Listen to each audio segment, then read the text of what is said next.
Russia's Putin embraces higher pension age but softens blow.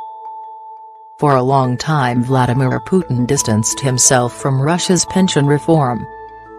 It was always expected to be highly controversial and the idea was for the government to propose the tough reform and take the flak. But the street protests grew and President Putin's approval rating fell, regardless. So now, as if on cue, he has ridden to the rescue, cast as Vladimir the Benevolent, stepping in to soften the blow.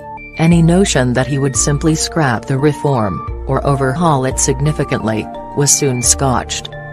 From the start of his speech, simulcast on all state TV channels, Mr. Putin went to great lengths to explain that raising the retirement age was essential.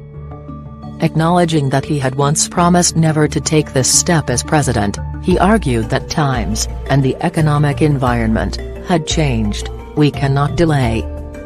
Too many pensioners and too few workers were putting an intolerable pressure on state finances. If nothing changed, the president warned, the system would first crack and then collapse. His tone veered from kindly and sympathetic, calling viewers his dear friends and stressing that he shared their concern, to stern.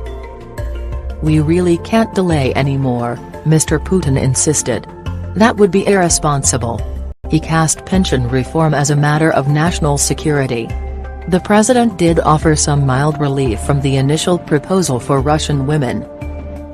As Russia cares for its women, he said, they would have to work only 5 extra years before retirement at 60, instead of 8.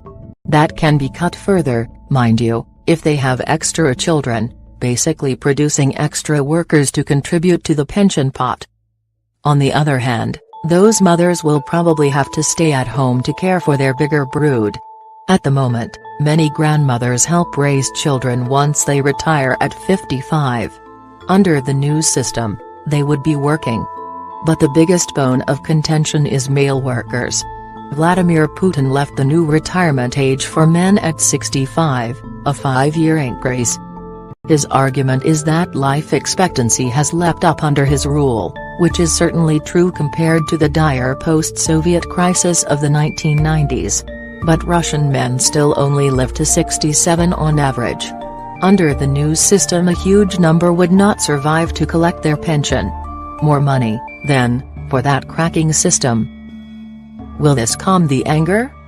The Kremlin says Mr. Putin has intervened on this issue because of its importance, not to boost his flagging rating. His spokesman, Dmitry Peskov, told the BBC it was a brave step, in Putin's style and state TV has now gone into overdrive promoting it and the pension reform. However, supporters of opposition politician Alexei Navalny have reacted to the speech by posting fresh calls to a protest on 9 September. Mr. Navalny himself was sentenced to 30 days in custody this week, a step he argues was meant to hinder preparations for rallies against the reform across the country. And on the streets, Russia's initial reaction has been cool. One woman, Irina, blamed foreign policy and sanctions for the lack of cash in the pension pot. A man called Sergei said he feared there would be no money at all by the time he reached retirement. The risk for Russia's president, of course, is that while this unpopular move could once be pinned firmly on the government, it's now very much Vladimir Putin's proposal.